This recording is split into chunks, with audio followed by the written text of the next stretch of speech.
कायल नहीं हो? तुम क्यों प्रोटेस्ट नहीं कर रहे? इसलिए नहीं कर रहे तुम क्योंकि एक दलित के ऊपर एक बड़ा आदमी जूता उठाकर फेंका। मैं एक पोस्टर उठाता हूं, no they are getting radicalized, but what about the damn 70-year-old man?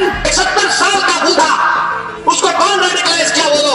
मैं महाराष्ट्र के दलित भाइयों से कह रहा हूं, भारत के दलित भाइयों से कह रहा हूं, देखो, पहचानो, ये जहर नहीं तो क्या है बताओ। और मोहन भगवत बोलते हैं हम कास्टिज्म को खत्म कर देंगे। अरे मोहन भगवत, आप तो मुंह नहीं खोले। सबसे ज्यादा दलितों पर जुल्म उत्तर प्रदेश में हुआ, 15,100 के ऊपर केसेस यूपी में है। और बोलते बटेंगे तो कटेंगे, ठोक दो, गोली मार दो, बुलडोजर चला दो। कमजोरों को कमजोरों के साथ रहना चाहिए, उनके गम को समझना चाहिए, उनकी तकलीफ को अपनी तकलीफ समझनी चाहिए। और फिर आप देखते हैं कि दलितों पर जुल्म बड़ा हो रहा।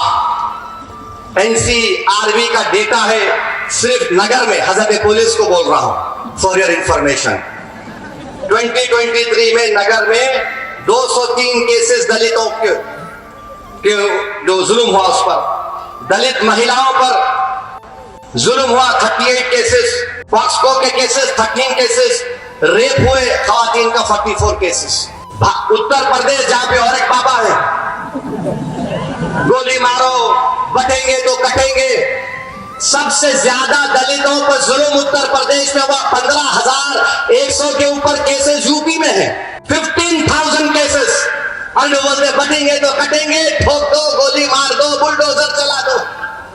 और इसका नतीजा क्या निकला कि भारत के सुप्रीम कोर्ट के चीफ जस्टिस, दूसरा दलित जज, उसके कोर्ट में एक 72-year-old बुड्ढा आकर जूता निकालकर हमारे सुप्रीम कोर्ट के जज के इजलास में जूता फेंकता है और कहता है कि सनातन धर्म का मान हिंदुस्तान में नहीं सहा जाएगा।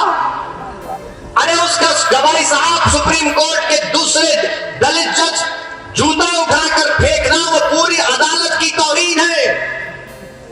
कहां है वो कोर्ट, कहां है वो वकील जो आज एहतजाज क्यों नहीं कर रहे? अगर तुमको दलितों से मोहब्बत नहीं तो क्या तुम सुप्रीम कोर्ट की अजमत के कायल नहीं हो? तुम क्यों हड़ताल नहीं कर रहे? तुम क्यों प्रोटेस्ट नहीं कर रहे? इसलिए नहीं कर रहे तुम क्योंकि एक दलित के ऊपर एक बड़ा आदमी जूता उठाकर फेंका। और ये चीफ जस्टिस के पिताजी जब बाबा साहेब अंबेडकर हिंदू धर्म को छोड़कर बुद्धिस्ट धर्म को इख्तियार कर रहे थे तो उनके वालिद वहां पर मौजूद थे।